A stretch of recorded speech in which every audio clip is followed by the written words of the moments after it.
Telangana express news చూద్దాం. మెదక్ జిల్లాలో వినాయక నిమజ్జన శోభాయాత్ర అట్టహాసంగా కొనసాగుతోంది. మొత్తం పట్టణంలో 171 విగ్రహాలను ప్రతిష్ఠించగా తెల్లవారుజాము నుంచి గణపయ్య విగ్రహాలు గంగమ్మ ఒడికి చేరుతున్నాయి. శోభాయాత్ర మార్గంలో విద్యుత్ సిబ్బంది క్షేత్రస్థాయిలో పరిశీలించి ప్రత్యేక దృష్టి సారించారు. ఎలాంటి అవాంఛనీయ ఘటనలు జరగకుండా జిల్లా ఎస్పీ ఆదేశాల మేరకు పోలీసులు పటిష్ట భద్రతా ఏర్పాట్లు చేశారు. కరీంనగర్ జిల్లా జమ్మికుంటలో వినాయక నిమజ్జన కోసం ఏర్పాటు చేసిన క్రెయిన్లను మున్సిపల్ కమిషనర్ సిఐ అధికారులు పూజలు చేసి ప్రారంభించారు. ప్రతి వినాయకుని విగ్రహాలన్నీ క్రెయిన్ ద్వారా నిమజ్జనం చేయాలని మున్సిపల్ కమిషనర్ భక్తులకు సూచించారు.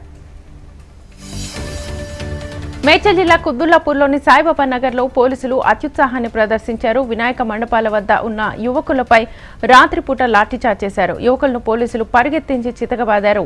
ఈ ఘటన సీసీటీవీలో రికార్డ్ అయింది. దాడిలో అస్లాం, సంతోష్లకు తీవ్ర గాయాలు కాగా వారిని ఆసుపత్రికి తరలించి చికిత్స అందిస్తున్నారు. ఫెర్నాండెస్ హాస్పిటల్ ఆధ్వర్యంలో హైదరాబాద్లోని హాస్పిటల్ సెట్టింగ్లో మొట్టమొదటిసారి బేబీ స్పా ప్రారంభించింది. హైదరాబాద్ జిల్లా కలెక్టర్ వారి చందన ముఖ్య అతిథిగా హాజరై హాస్పిటల్ను ప్రారంభించారు. 6 వారాల నుంచి 9 నెలల వయసు గల శిశువుల కోసం రూపొందించబడ్డ ఈ స్పా బంజారాహిల్స్లోని ఫెర్నాండెస్ స్టార్క్ హోంలో నెలకొల్పారు.